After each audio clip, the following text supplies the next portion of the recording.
On today's show, the Hawks lose their fifth consecutive game, including 0-4 on this current homestand. This time, the game had a little bit of a different tenor than previous losses. It was more of an offense challenge in this one for the Hawks. We're going to do all of what transpired and more coming up.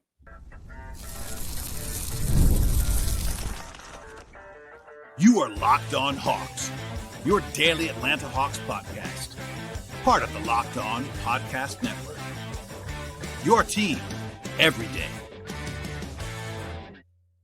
Hello, friends. Welcome to episode 2131 of the Locked On Hawks podcast, part of the Locked On Podcast Network, now the number one sports podcast network.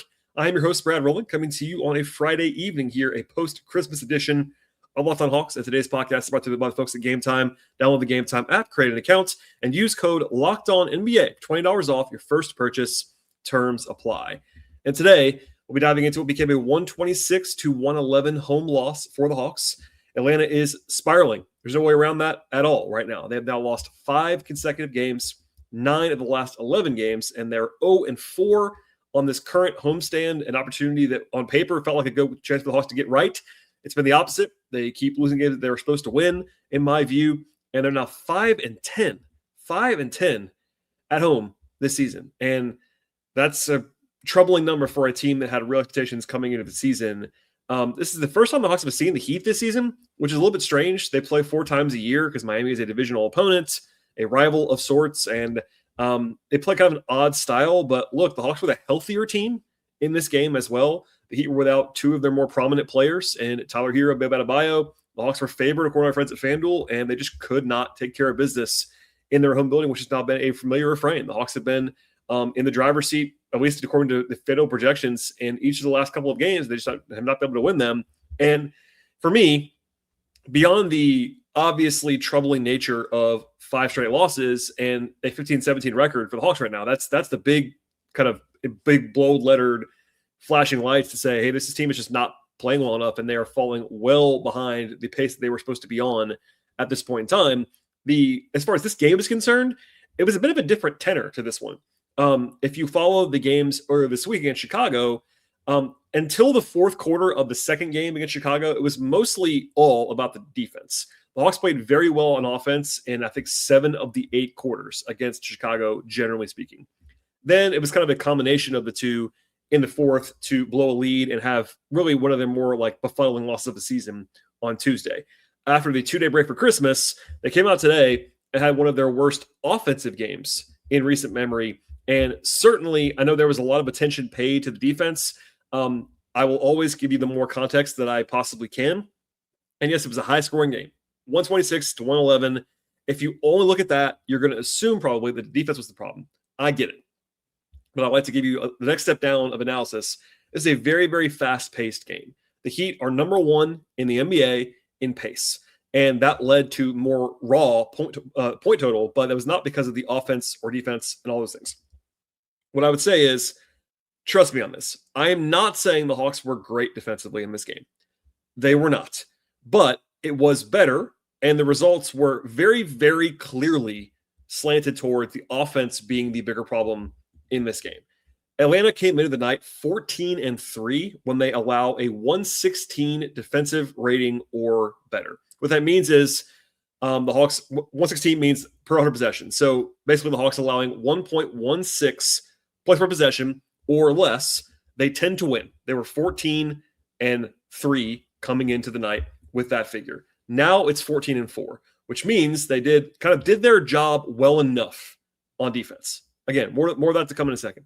But it was the offense that let them down in this game. 111 points on 110 possessions. That's a 101 offensive rating. That is worse than the worst team in the league for the season. So you shouldn't do this all the time, but like for comparison's sake, the league worst offense this year is 107 points per 100 possessions. That's the worst team in the league on offense. The Hawks were at 101, like well below that number. That was their 5th worst game of the season by efficiency. And another reminder of like, it takes a lot of offense to score and, be effective in the NBA. Atlanta is now 0-10 this season when they have a 109.7 offensive rating or worse. So in their 10 worst offensive games, they are 0-10. You got to have a baseline level of offensive competence to win in this league. And they didn't shoot terribly in this game. It was about league average overall. 57% on twos, very good number. 12 of 36 from three, not great, not horrendous, like below average, but certainly nothing crazy. Nobody had a terrible shooting night other than Okongwu was 0-5 from three. But the biggest problem on any side of the floor, schematic, all this, ball security. They had 21 turnovers in this game. And everyone to a man post-game. Quinn Snyder, the players we talked to, everyone mentioned that ball security problem as maybe the headline issue of the night. In fact, it was the first thing that Quinn said in his post-game after Lauren Williams, the AJC, asked her first question was about basically how hard it is to win when you have that many turnovers. And it's true. That was their third most giveaways in a game this season. Their second most in a game in regulation this season. They led directly to 22 points, and they also contributed heavily to the Heat putting up 22 fast break points in this game. Beyond that, the Hawks did absolutely nothing on the offensive glass in this game. It's not been a huge strength all year long, to be fair, but they had 5 offensive rebounds on 45 missed shots. That's a terrible, terrible ratio. And that all leads to the kind of, for me, the headline grabbing number. So I already laid it out, but the offense was the worst side of the floor, clearly in this game, by the numbers, by the eye test, all of that. But the Hawks had 18 fewer shooting possessions than the Heat in this game. What does that mean? It means a shooting possession is an extra possession on the court. It's very simple if you think about it logically. If you just said one team has 18 more attempts / possessions than the other, that team is favored to win by a lot. Now, can they lose? Sure. It would take a heavy shooting swing toward the other side, right? It's not impossible to win when that happens, but you have to shoot crazy well, and the Hawks did not do that in this game. So the offense was the biggest part of that. Like, possession game is two-sided. You got to be good on offense, and basically what it means is turnovers and rebounds, right? That's how you accumulate possessions, plus or minus, is either turn the ball over, not turn the ball over, rebounds. That's kind of where the battle on the margins is won.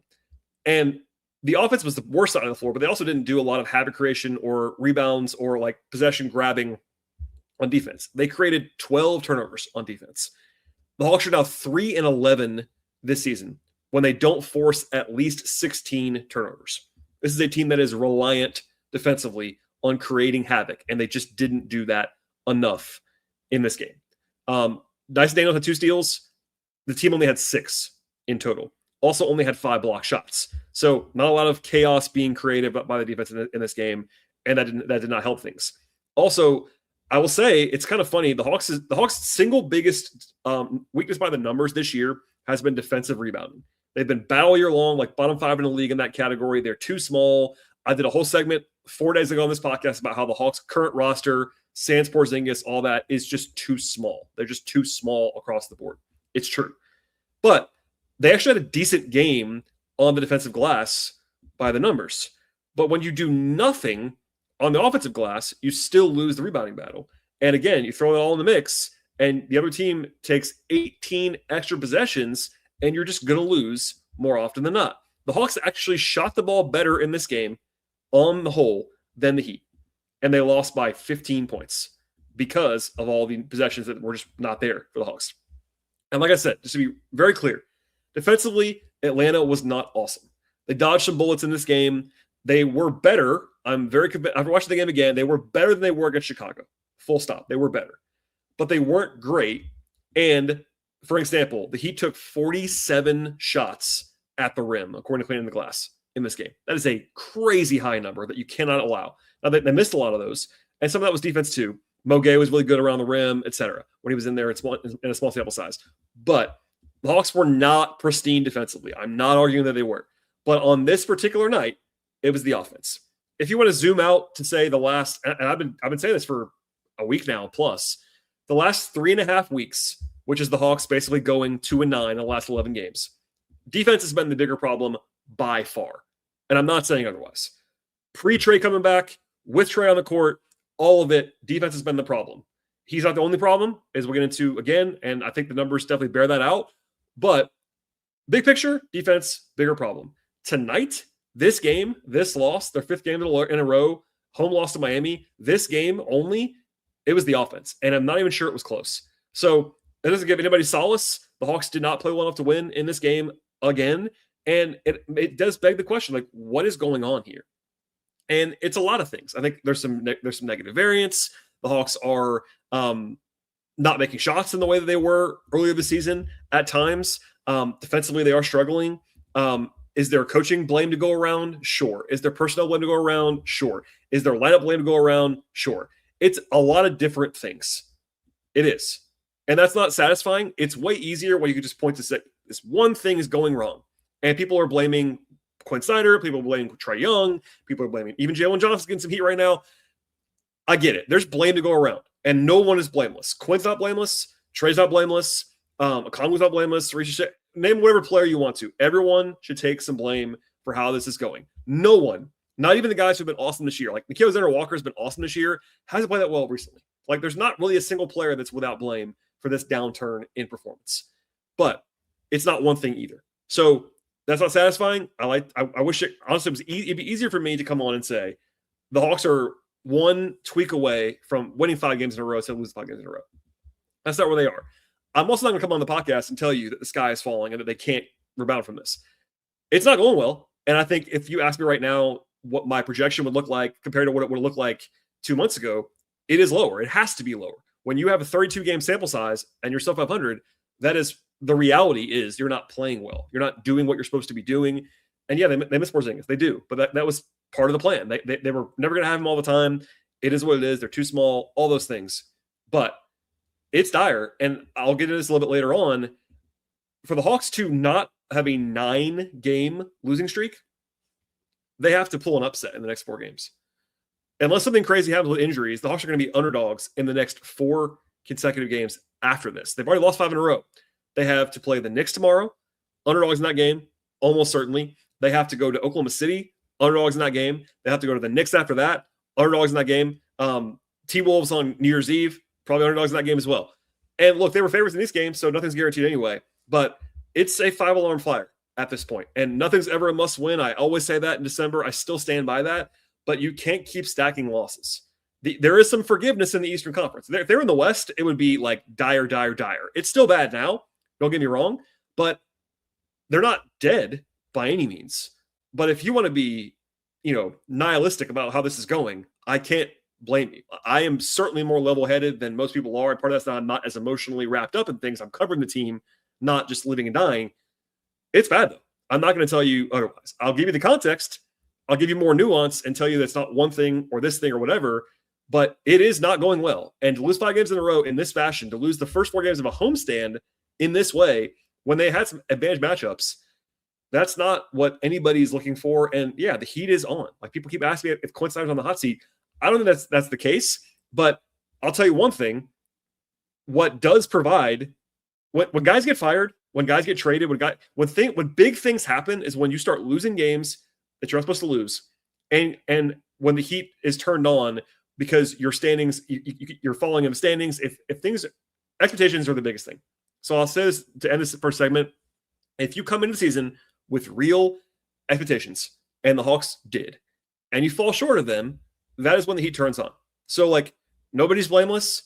There could be shakeups, anticipation guy. We'll see how this all goes. But long story short, on the day after Christmas, the vibes are as bad as they've been in a little while here for the Hawks, and rightfully so. You can't lose these games the way they have been. And tonight was a different kind of loss.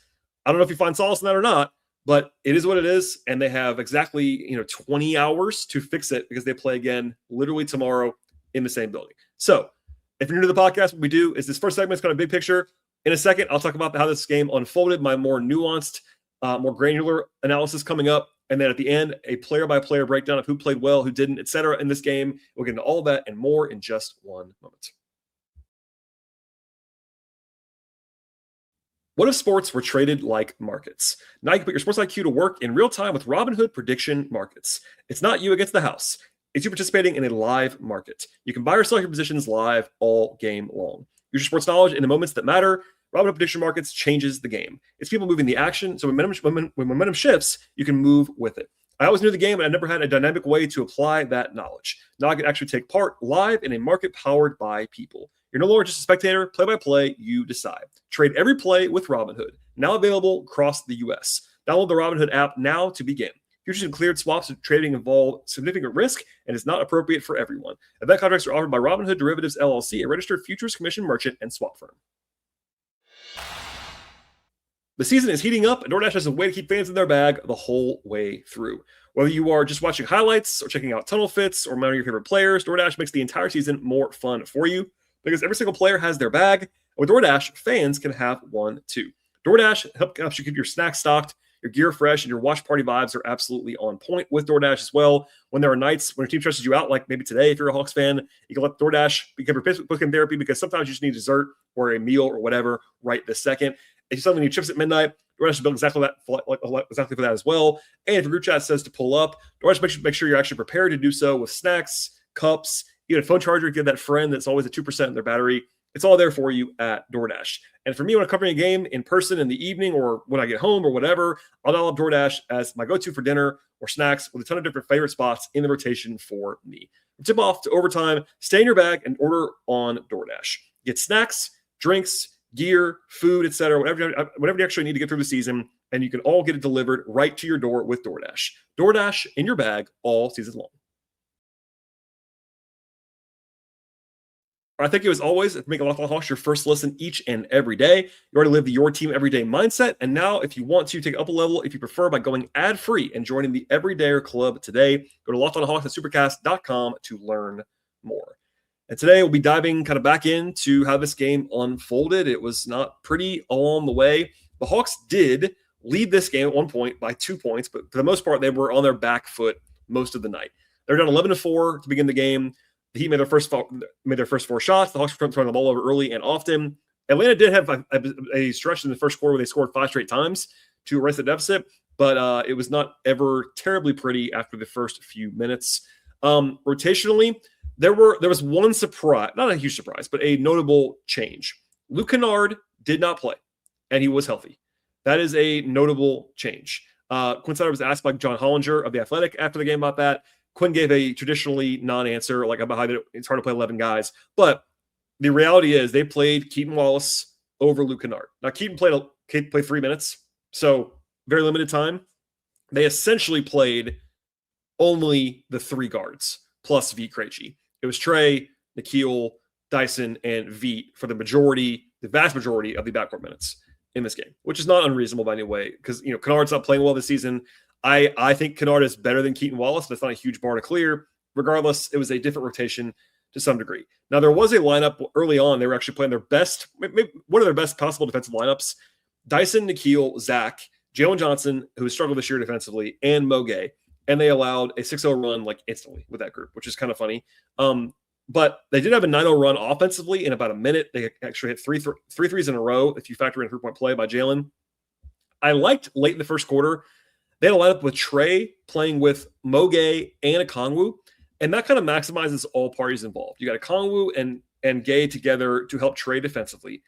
And on offense, Trey's needed to make that group viable. If you're playing Mo at the 4, you do need some offensive punch elsewhere because Mo's offense is a drag. It is for sure. Defensively, he's awesome. Offensively, he's probably their worst rotation player, sans Keaton Wallace. So keep that in mind. It was tight at the end of the first quarter. They actually scored well in the first quarter. Trey back-to-back threes. They had some good juice going on. And from that point forward, the offense really did kind of crater. They ran a lineup to begin the second quarter that, number one, announced that Luke wasn't going to play. But also it was Keaton Wallace, Vit Krejci, Zachary Shishé, Asa Newell, and Onyeka Okongwu. And in my notes right now, I wrote, I don't have any idea how they're supposed to create an offensive advantage with this lineup. And it's not that these guys are not offensively capable. Most of them are. There's plenty of shooting, for example. You got Vit Krejci out there. You got Shishé. Asa can shoot. Onyeka can shoot. Even Keaton can shoot at a decent level. But what you don't have is anyone to create an advantage. Who is the primary initiator in that group? Keaton Wallace is a point guard size player. He isn't a point guard offensively at this level. And I've done this rant before. I don't think there's any time the Hawks should be playing a lineup without Trey, Jalen, or Nikhil on the floor. That's a mistake for me. It was magnified even more in the first half by doing it without Dyson as well. And I know Dyson's a limited offensive player. I understand that. But he can run a pick and roll. He can initiate offense. He's done it before, etc. So doing a lineup without all 4 of those guys didn't make any sense at all. And predictably, they scored 2 points in 3 minutes. And that was the entirety of Keaton Wallace's stretch in the game. Now, granted, they were only -2. It was 4-2 in 3 minutes. So it didn't get them killed, but process-wise, it was just kind of baffling. I didn't get it. Jalen got called for flagrant 1 foul on a 3-point closeout. It was a 4-point play. That was a moment that mattered to some degree. They did scratch and claw to get back in the game. They were only down by 2. This is actually a huge spot in this game, in my opinion. They're down by 2 with 3 minutes to go in the first half. Then they had a stretch where they did not score on 7 consecutive possessions. They were 0-6 from the floor, and they turned it over twice. Norm Powell, by the way, in the middle of that, hit back-to-back threes for Miami. It was a 12-0 run by the Heat, and Jalen scored at the buzzer to get it back to 12. But it was poor process, poor results, poor everything for about 2.5 minutes. And in a game that was kind of close, that ended up being a big swing towards Miami. Offensively, in that quarter, they scored 19 points. They had 8 turnovers in the second quarter. They shot it poorly, and it was their worst offensive half in a while, and it was only a little bit worse than the second half, so that's not great. But look, they did cut into the lead in the third quarter. It was down to 5 by the middle of the quarter. Trey had 9 points quickly in the third. The Hawks got 3 steals. That was hugely helpful in that point in time. They ran some good two-man action with Trey and Jalen to get Yakashonis in particular, the Heat rookie guard, into actions. That was successful. The Hawks had a good offensive quarter in the third for the most part. Trey and Jalen had 23 points in the quarter combined. The Hawks actually only shot 2 of 9 from 3, but they were pretty good in that quarter. Aside from a pretty back-breaking turnover in the backcourt at the end of the quarter, they still made good gains. They got it down to 6. That was step 1. Then they played fewer guys in the fourth quarter. They no Keaton in the second half, but they went back to that lineup with no Trey, no Nikhil, and no Jalen in the fourth. And yeah, they had Dyson. It was a little bit better as a result of that, but they allowed an 8-3 run right away with that group, and they're down 11 again. And to be fair, they're down 11 at that point in time. They're already in trouble. That was the first salvo in the second half. Then they came out of the lineup, out of a timeout, and turned it over 3 consecutive times. Risha J had a bad pass turnover, and then Jalen had 2 backbreakers in a row that led directly to layups. Quinn called timeout 49 seconds apart. Never a good sign. And at suddenly you're down by 15 points, and like you're teetering in a big way. They had to go back to Trey and Nikhil before they probably wanted to at that point. And they did score 9 points on the first 4 possessions with Trey and Nikhil back in the game. They're back with an 8. They were kind of feeling it again. And then I would say in a pretty on-brand moment for this losing streak, they got it to 10. They had a good defensive possession. They were kind of flying around defensively, and they ended it with a heavily contested, kind of off-balance 3 from Pelle Larsson, the Heat wing, and he banks it in to go up by 13.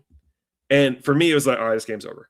By the way, moments later, the Hawks got back into it again. They were down 8 or 10 again, and then Larsson hit another like impossible runner at the buzzer of the shot clock to once again seal the game.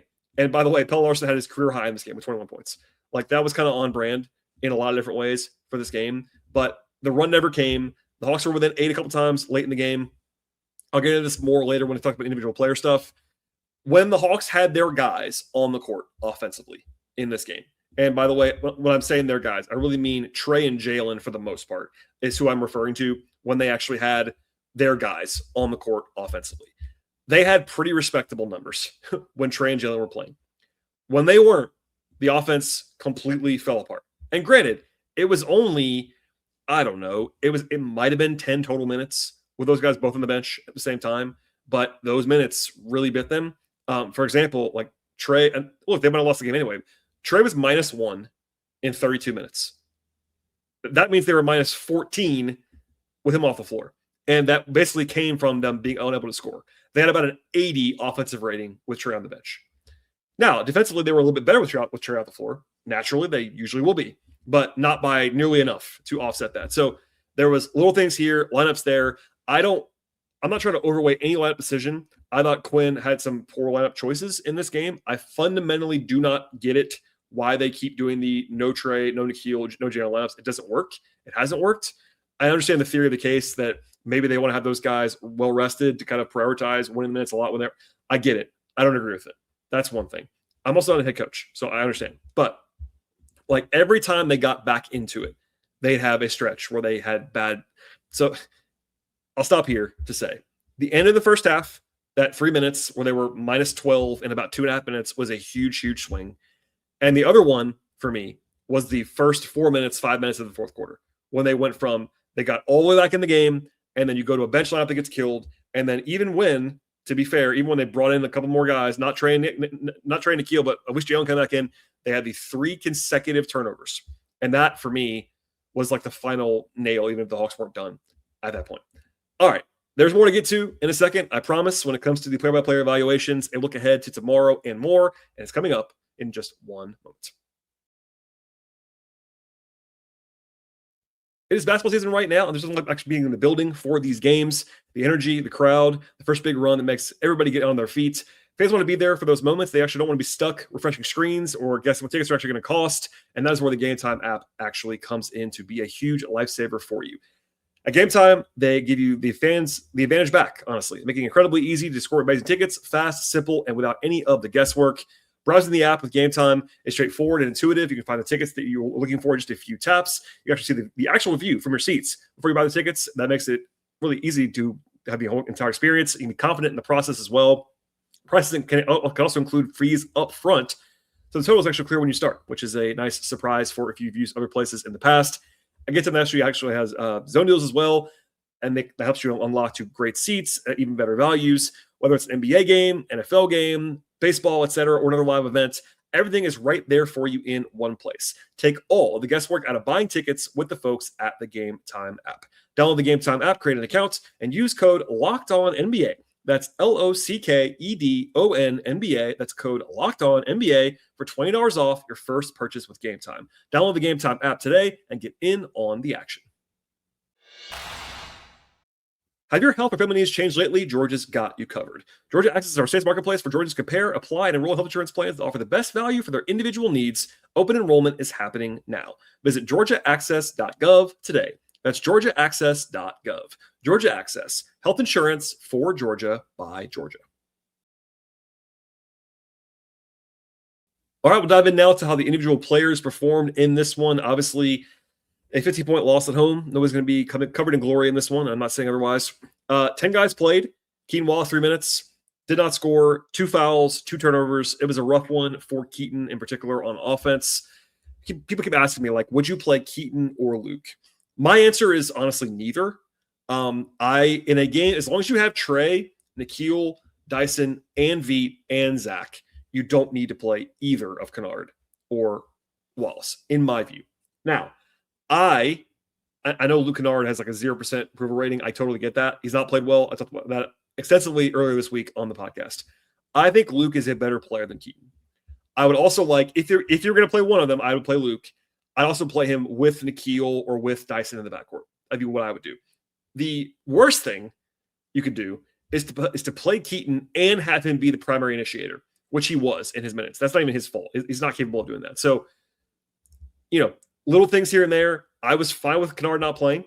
I would have just not also played Keaton. And the second half rotation is probably what I would do right now, even with a little bit less of Asa and more of Mo, but more of that in a second. Speaking of Asa Newell, 12 minutes, minus 13. That's rough. Obviously, 2 points, 3 rebounds, 2 fouls, had a turnover and a block. Asa's defense is just not where it needs to be. That's not breaking news. The on-off splits, Mo is +3, Asa's minus 13. That's probably overstating it a little bit individually. And Mo's offense is not good. It's just not right now. It is a problem in itself. I think, though, with what the Hawks roster looks like, I would be giving those minutes mostly to Mo because they just need the defense more than the offense. Tonight, you can argue the other side, but Asa didn't juice that. They got killed in his minutes, so that didn't really answer that question. I generally think Mo should be playing more than Asa unless Asa's having a great game, which was not happening tonight, is where I'll leave it for now. But Mo's defense was really good. He had 3 fouls, 5 rebounds, 4 points in 11 minutes. I thought he was fine, even though offensively it is a little bit shaky. B. Krejci, 11 points, 4 rebounds, 2 turnovers, a block. He was 3 of 7 from 3, 1 of 2 from 2. V had some nice moments as a shooter, as he has all year long. Didn't do a whole lot else, I didn't think, but at least was a threat. He took 1 bad shot, but I think his light should be mostly just green, which is totally fine with me. I thought V was fine. Nikhil Alexander Walker, 15 points on 15 shooting possessions, not exactly elite as far as efficiency is concerned. 4 of 9 on 2s, 2 of 5 from 3, 4 rebounds, 3 assists, a steal, 2 turnovers, and a block. Nikhil was cooled off a little bit. That was always going to happen. Honestly, he was a little bit over his head offensively, but I thought he was fine defensively in this game. -6. Like, I don't think Nikhil was the problem, nor did he have a great game. I think he was kind of just more in the middle, honestly. To the starters, Ricochet, 20 minutes, 5 points, 2 turnovers, 2 blocks. He had one really bad turnover that was a costly one. I thought, again, he probably should play a little bit more, but he wasn't like he was great in this game. So I don't really have an argument for you either way. I didn't like that the Hawks, I think his 5 points came like right back to back, and then he just doesn't touch the ball for way too long. That's not ideal, but I thought he was not a huge factor in this one. To the top 4, Dyson Daniels, 35 minutes, 8 points, 6 rebounds, 3 assists, 2 steals, a turnover 3 times. Dyson was quiet on offense. I thought he was pretty good defensively, as he often is. I would say almost always is.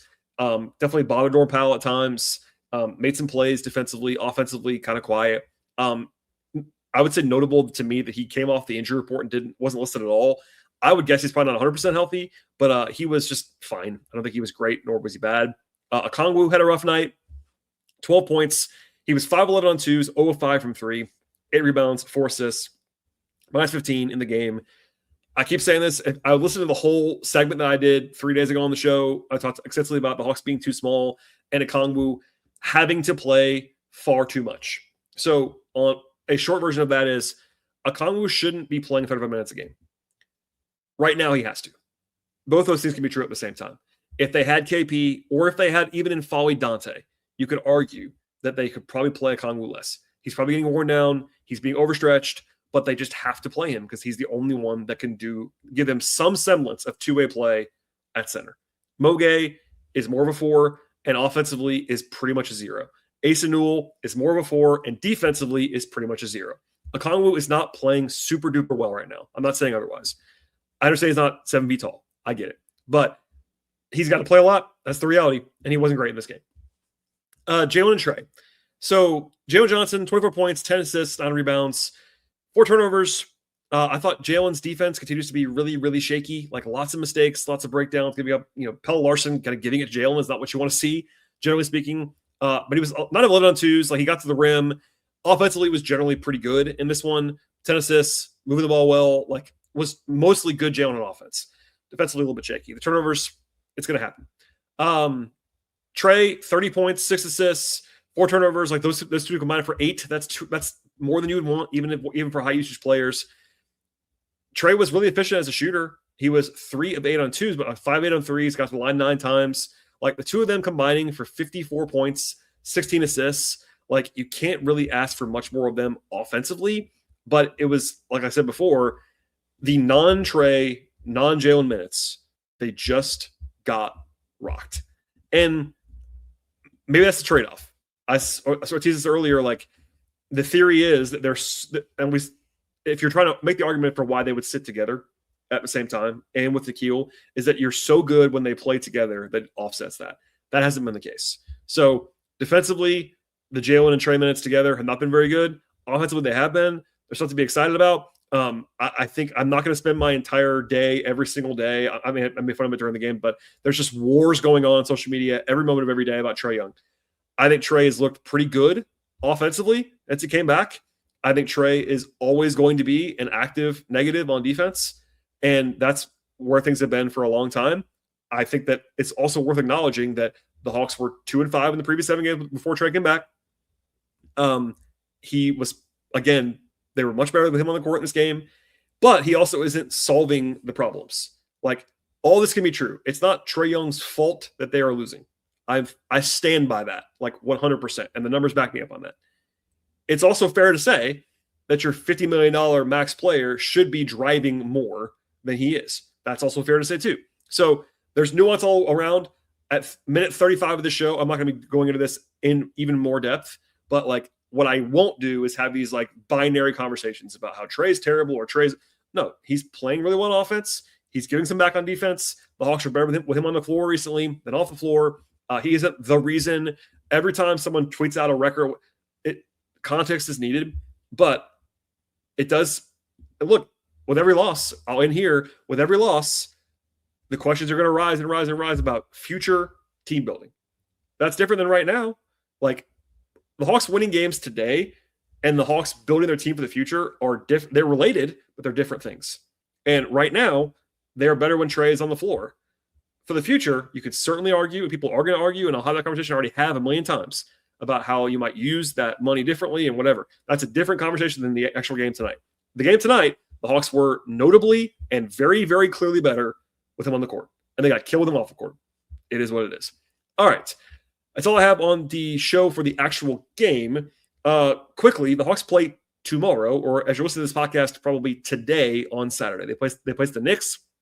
The Knicks are a bad matchup in some ways. The Hawks have played well against the Knicks at times the last couple of seasons, so it isn't like a total disaster. But New York is 13-3 in the last 16 games, including the NBA Cup championship.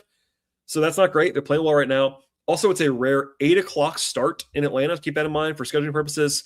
The Hawks have not faced the Knicks yet this season. They play them twice in the next week. So and as I said before, the schedule is not exactly forgiving. It is Knicks, Thunder, Wolves, Knicks. 3 of the top 10 teams in the league conservatively, and you play the Knicks twice in that sample size. So if the Hawks want to get things right, they're going to have to do it against a better team that they've been losing to. That begins on Saturday. The Knicks were off today, so that's something too. Last thing, the injury report is out for New York. Josh Hart is out for the Knicks. Trae Young was asked in the locker room tonight if he was going to play the back-to-back, and he said, we'll see. Obviously, that's not his decision. That's a medical thing. But the first back-to-back, he didn't play. This is the first test as to see whether they will actually let him play back-to-back. We won't know that probably till Saturday afternoon. The question was asked. He pushed it off. So we'll see. But yeah, Hawks-Knicks, Saturday night, the Hawks will be underdogs in that game. And if they can bounce back, it would be very much needed because this team right now is in a spiral that they've not been in for quite some time. So that's unfortunately the tone and tenor of a Friday night show on Boxing Day. All right, everybody, that's all I have on today's podcast. We'll get into more after the game tomorrow. Please subscribe to Locked On Hawks anywhere you get your podcasts, Apple, Spotify, YouTube, etc. Follow my non-podcast coverage of the Hawks as well if you want to at patreon.com/BT Rowland. All right, everybody, tell your friends. Help us spread the word about the podcast. I know not everybody's dialed in right now. Losses tend to make the numbers go down, but please hang with us. Please subscribe, click, share, all that fun stuff. I appreciate the support as always, and we'll see you all in about 24 hours.